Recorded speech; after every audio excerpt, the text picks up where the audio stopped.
तुमच्या कामाची बातमी. महिनाभर काम केलं पण कंपनी म्हणते सॅलरी होल्डवर आहे.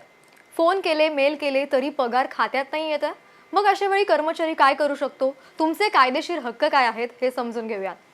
हल्ली अनेक कर्मचारी अशा तक्रार करताना दिसतात की कंपनीने अचानक पगार थांबवलाय. कधी नोटीस पिरियडचं कारण दिलं तर कधी कंपनी पॉलिसी सांगून पगार होल्ड केला जातो. पण लक्षात ठेवा, भारतीय कामगार कायद्यानुसार कोणतीही कंपनी वैध कारणाशिवाय कर्मचाऱ्याचा पगार मनमानीने थांबवू शकत नाही. मग अशा वेळी कर्मचारी काय करू शकतात? तर सर्वात आधी HR किंवा कंपनीच्या व्यवस्थापनाला अधिकृत ईमेल पाठवा.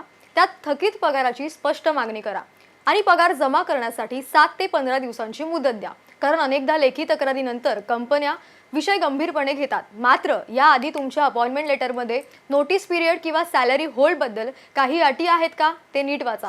कारण कंपनी कोणत्या नियमाच्या आधारे तुमचा पगार थांबवतेय हे तुम्हाला समजून घेणं खूप महत्त्वाचं आहे. आता जर मेल करूनही प्रतिसाद मिळाला नाही तर लेबर लॉयर मार्फत कंपनीला लीगल नोटीस तुम्ही पाठवू शकता. अनेक कंपन्या कोर्टाची वेळ यायला नको किंवा कोर्टाची पायरी चढायला नको म्हणून फुल अँड फायनल सेटलमेंट करून पगार देतात. पण जर फुल अँड फायनल सेटलमेंट होत नाहीये, तुम्ही नोटीस पाठवून सुद्धा जर तुम्ही लेबर डिपार्टमेंटमध्ये तक्रार करूनही पगार मिळत नाहीये तर थेट कामगार आयुक्त कार्यालयात तक्रार दाखल करता येते. यासाठी तुमच्याकडे appointment letter, salary slip, bank statement हे पुरावे असणं अत्यंत आवश्यक आहे.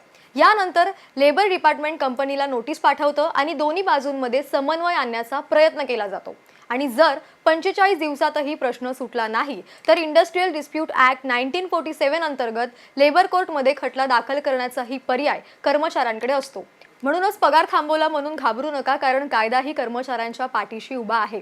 ही माहिती उपयुक्त वाटली तर नक्की शेअर करा आणि अशाच माहितीपूर्ण गोष्टींसाठी माय महानगर लाईव्ह आणि ओनली मानिनीला फॉलो करायला विसरू नका.